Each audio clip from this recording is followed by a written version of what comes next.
starting Parshas Vayechi. This portion, Yaakov passes away. Yaakov spends 17 years in Egypt, as the pasuk says, V'chi Yaakov be'eretz Mitzrayim shvaisrei shana. Yaakov lived in Egypt 17 years. V'yimei Yaakov shnei chayov. Yaakov, the years of his life were sheva shonim v'arboim u'mashana. He lived 147 years. Avram lived 175 years. Yitzchak lived 180 years. Yaakov, the most special of the patriarchs, lived 147 years. The Midrash tells us that every one of the Avos, HaKadoshim, were meant to live 180 years. Avram had 5 years taken from his life, as the Midrash tells us, as Rashi cites the Midrash, because since Hashem had promised him he would pass away b'seva tova, in a good old age, if he'd be aware that Esav had chosen that evil path, it would have been contrary to the promise of seva tova. So Hashem took 5 years of his life that he should not witness who his grandson became. So therefore, Avram lived 175 years. Yitzchak lived 180 years. Yaakov, the two Medrashim. One Medrash says that because when Yosef had presented his father before Paro, and Paro looks at him, and Yaakov was 130 years at the time, he says to him, "How old are you?" Meaning he never saw such an aged person. So he says, "My years are not that many, but it's only because I had a difficult life.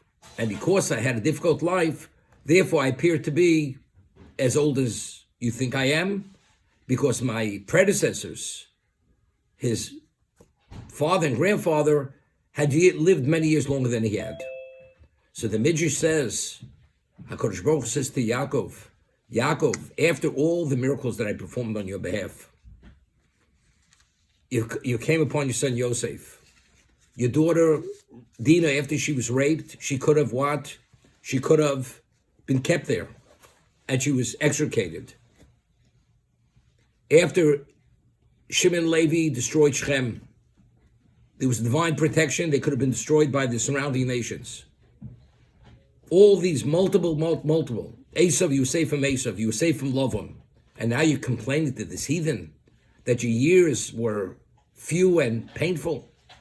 Therefore, for every word that you said to Paro, you're going to have 1 year deducted from your life. So if you count up the words, there were 33 words. So for each word that he had said, he had 1 year deducted from his life. That's one Midrash. That's the Midrash cited in Parshas Vayigash by Dazakeh Balitosus. That's a Midrash he cites. But the Midrash which is cited by the Rishonim, what happened when after Lavan had pursued Yaakov, and they had it out, so to say. So Lavan said, "But why did you take my fetishes? Why did you take my trophy?"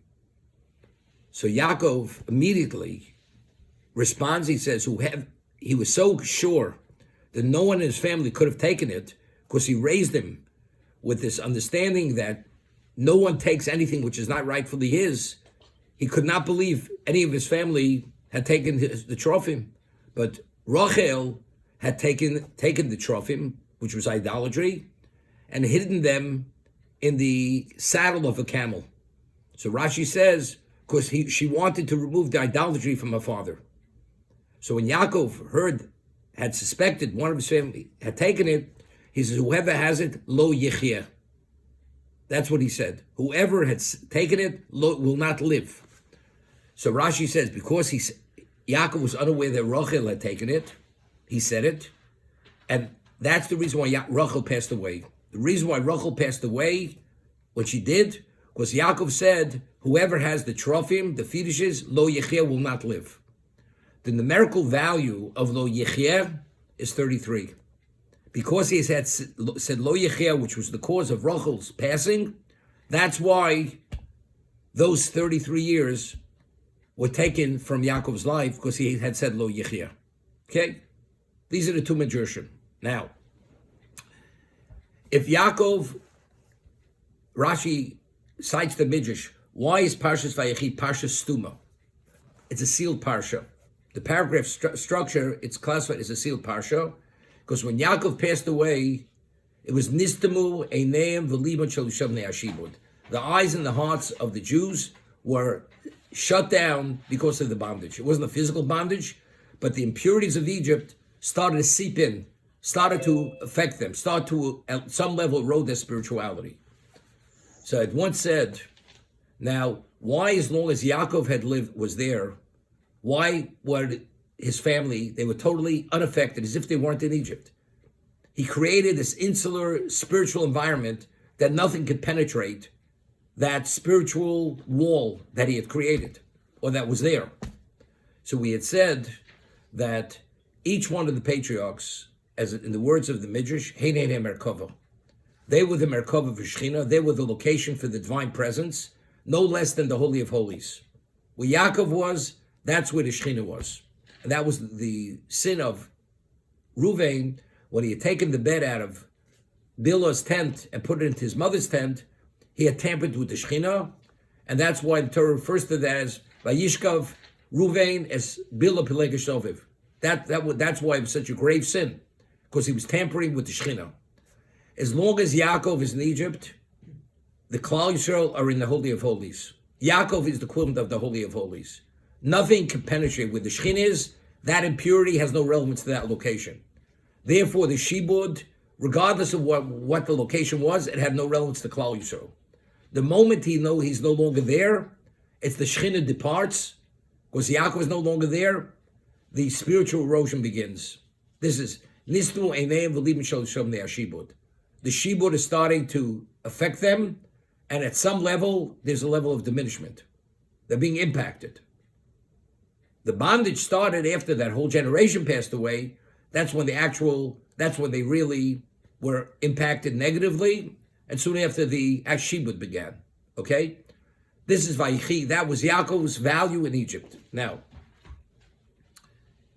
if Yaakov would have lived an additional 33 years in Egypt, you realize the Golus would have been a different Golus. The exile of Egypt would have been a different exile.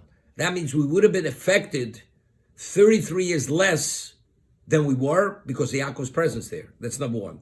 Secondly, not only would we have been affected less, we would have been impacted by Yaakov's interaction with his family for another 33 years. It's a whole different reality of relationship. The end result would have been a different end result. So because Yaakov passed away 33 years earlier, that's why the Golus was what it was. That's why it was Nismu Eineim V'Liban Shel Shavnei Ashibud. So because Eli said Lo Yichya, or because he had complained, so to say, he shared with Paro why he aged prematurely, so to say, therefore he lost 33 years of his life. That was the disastrous consequence of Yaakov losing 33 years of his life. Okay? Just simple. Now, there's a famous Rabbeinu Bachya, and the Baal HaTurim says the same thing here. Vaychi Yaakov be'eretz Yisrael shvasrei shana. Now, the gematria, the numerical value of Vaychi is what? 34. How many years did Yaakov spend with Yosef? Yaakov was sold into slavery when he was 17. That's when he disappeared. And the last 17 years of his life, Yaakov had spent with Yosef. So what was Yaakov, the ultimate, the pinnacle of Yaakov's joy when he really lived his life? It was the first 17 years and the last 17 years. Because Yaakov, it says, Yisrael of es Yosef mikol bonov, ki ben skurim lo. He was the most special of his children. Therefore, though, the two 17-year periods which he had been with Yosef, that was the ultimate of his life. That's Vayichi. This is Rabbeinu Bachya, and this is the Baal HaTurim. Okay? So how do we understand it on a very simple level? He loved him. You know, you with your son, this is the equivalent of the ultimate. Okay? But I understand it differently, on a much more profound level. Why was he Yisrael Oavis Yosef Kol Banov Ki Ben Skurim Lo? We'd ask them. It says, Vayeshev Yaakov Be'eretz Mugurei Oviv. Initially, in that same pasuk, Yaakov is referred to as Yaakov. But when it speaks about his love for Yosef, it says, V'Yisrael Oves Yosef Mikol Bonov. The appellation is no longer Yaakov, it's Yisrael. So we'd explained, we find that whenever Yaakov has relevance to the destiny of Klal Yisrael, it's Yisrael, it's not Yaakov. Therefore, as a result of that, why did Yaakov love Yosef more than all his children? Ki ben zkunim below. So with three interpretations. Either it was born to him in his old age, or he was the wisest of his children, or his facial features were identical to his father, which meant to Yaakov, he understood that Yosef will be his successor. And how did he understand that he was his successor? He's an extension of himself. First, we spoke about he was supposed to have 12 children, 12 sons. As Yaakov had 12 sons, he only lost 10 because of the 10 droplets of semen with the wife of Potiphar. But more than that, when Yaakov spent 14 years by Lavan, after Yosef was born, what did Yaakov say to Lavan? It's time to leave. Because it cites a pasuk in Ovadia, Beis Yaakov Eish, Beis Yosef Lahava, Ubeis Esav Kash. So who's the antagonist of Esav? Who consumes Esav? Who's the flame that goes out? Yaakov has a certain level of limitation. Yosef is an extension of Yaakov. So therefore, who is the successor? Who will guarantee the survival of Klal Yisrael in Golus? In the exile of Egypt? Yosef. Yosef and Yaakov understood because he is the father of Klal Yisrael, of the 12 tribes, his family, they're going to Egypt. They're going to Egypt.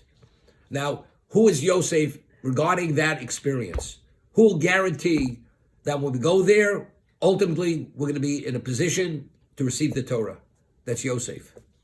Yosef of as Yosef Mikol Bonov, Ki ben Skurim Lo, because he had all that it was needed to address all those issues, so we should survive there.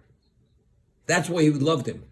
So we speak about Vayechi, the years that he lived. The first 17 years, Yaakov was on the ultimate level of felt he accomplished what he was supposed to. He had Yosef. Then all of a sudden the world goes dark to Yaakov.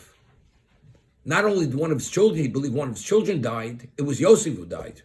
He says, I will go to the depths of Gehenna because one of my children died in my lifetime. And it was Yosef. When he found that Yosef was alive, Vatchi Ruach Yaakov, the joy came back, prophecy was reconnected, 17 years. So the 17 years and 17 years, what were those 17 years? What was the value? He understood the destiny of Klal Yisrael is guaranteed. Those were those two 17-year periods. That was the ultimate for Yaakov. That's Vayechi. Okay? That's the way I understand it. Now, what's the Lo Yichya? Because he said Lo Yichya, even though ultimately it was a detriment to Klal Yisrael, what was Rachel's value? Rachel was special. Now, let's talk. The Ramban says that we know that the Avos kept the whole Torah in its entirety before it was given. So the Ramban asks, very interesting question. So if that is the case, how was Yaakov married to two sisters? Rachel and Leah were sisters. According to Torah, you're not permitted to be married to two sisters. So the Ramban answers that the Avos only kept the Torah only in Eretz Yisrael, not in Chutz La'aretz. Therefore, one of the two had to pass away before they went into Eretz Yisrael. So when did Rachel pass away? Right before they were going into Eretz Yisrael, right? Where was she buried? She was buried where she's buried. That was on the way, Derech Ephros. On the way in. And why did she have to be buried there? And that's discussed in this week's Parsha. When Yaakov asked that he should not be buried in Egypt, he said to Yosef, although I did not do that for your mother, to bring you to the Maris Machpelah, that was Al Pi Adibur. That was due to prophetic, divine dictate, because when the Jews were going to exile, and they're going to pass by her grave, Rachel Mevakal Banel, she will cry for her children, and Hashem will hear her outcry, V'shavu Banu L'Gvulam, and the children will go back to their border. They will turn to Eretz Yisrael. So Rachel being on where she was buried guarantees Klal Yisrael is coming back from the exile. That's why Rachel That's why Rachel, out of the two, had to be the one to pass away. So now let's understand something. Why did Rachel pass away before Yaakov went back to Eretz? He couldn't be married to two sisters. So what do you do? But she deserves to live. The answer is she took the trophim. She took the fetishes. Yaakov said, Lo yichir.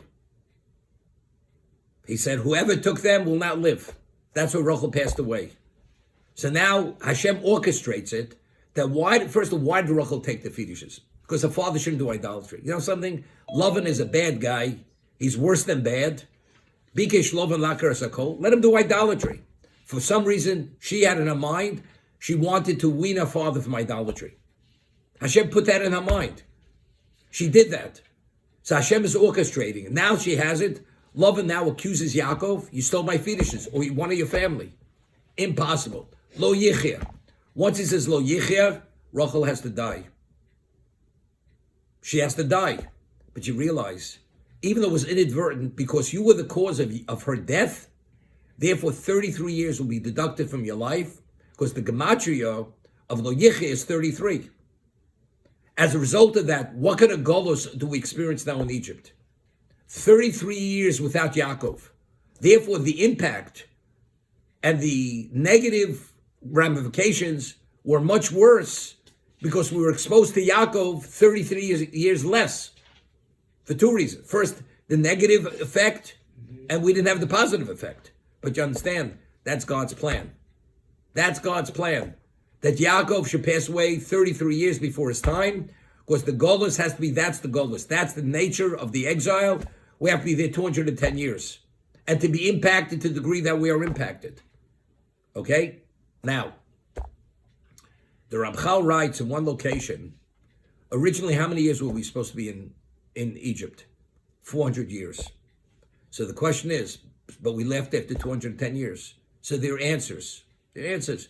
Either that was they embittered our lives, so the years of 210 were the equivalent of 400, or you begin calculated from the birth of Yitzchak. But the Ramchal explains that Al Pi the Zohar, based on the Zohar says that if we would have stayed in Egypt, we would have totally, as it says, we reached the 49th level of contamination, of impurity. We would have stayed one moment longer, we would have gone into the oblivion. We could have never come back. Therefore, Hashem had to take us out of that moment. But factually, we were now fully purged from the impurity of Egypt. Therefore, we needed the four other exiles. We needed Bavel, Parsamodai, Yavon, and Edom to finish the purging process. That's the reason why we have four Golusim. We have the four exiles, because the impact of Egypt, we were now fully purged and expunged from that impurity. Therefore, we needed four exiles. You understand? So it comes out interesting. If Yaakov would have lived another 33 years, the negative impact of Egypt wouldn't have been the same. We would have need the four exiles, because the effect wouldn't have been as extreme. But Hashem says there has to be four exiles. Why do they have to be four exiles? Because if you read the beginning of Bereshis, at the beginning it says, each one of those words represents one of the four exiles. Tohu, that's Bavel. Vo is Paras Modai. Then Choshech is Yavon. And Tahom is the unending depth of the water. That's Edom, because that's the longest Golus, the Edomite Golus. So this is all part of the way Hashem orchestrated everything. So the Vechig, that Yaakov had to live 33 years less, that was all part of the orchestration of Hashem, of exactly how things have to evolve and have to manifest themselves. This is what I thought about this morning.